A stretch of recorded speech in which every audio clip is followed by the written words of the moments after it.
আজকে ব্রেনকে আমাদের যুবকরা, আমরা যারা লেখাপড়া জানি কম বেশি, তারা আমাদের ব্রেনকে গবেষণার কাজে ভালো কিছু আমাদের করতে হবে,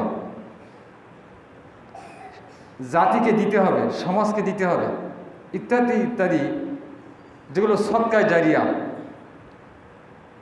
সেইগুলোর দিকে আমরা যুবকরা থেকে শুরু করে আমরা যারা মধ্যবয়সী, তারা এদিকে আমরা অনেক পিছায়। আমরা গবেষণা করি না, পড়াশোনা করি না, আর যদিও করে থাকি সেটা কম।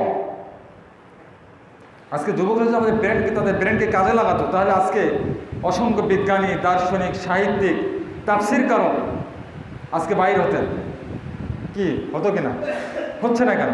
কারণ হলো আজকে ব্রেনকে আমরা, আমাদের যুবকরা ফ্রি ফায়ার, ইউটিউব, ফেসবুক ইত্যাদি বিভিন্ন বেহুদা কাজে তারা ব্যয় করছে। কি করছে কিনা বলেন? যার কারণে যেভাবে ব্রেনকে কাজে লাগাবে, তার ব্রেন সেদিকেই যাবে, সেদিকে কাজ করবে। একজন ব্রেন যদি আপনার ইউটিউব, ফেসবুক খারাপের দিকে দেয়, তাহলে আল্লাহ তাআলা তার ব্রেনকে ওইভাবেই তাকে কি করবেন? কাজে লাগাবেন। তার দ্বারা মানুষ ক্ষতিগ্রস্ত হবে, অসংখ্য মানুষ বিভ্রান্ত হবে। কি হবে কিনা?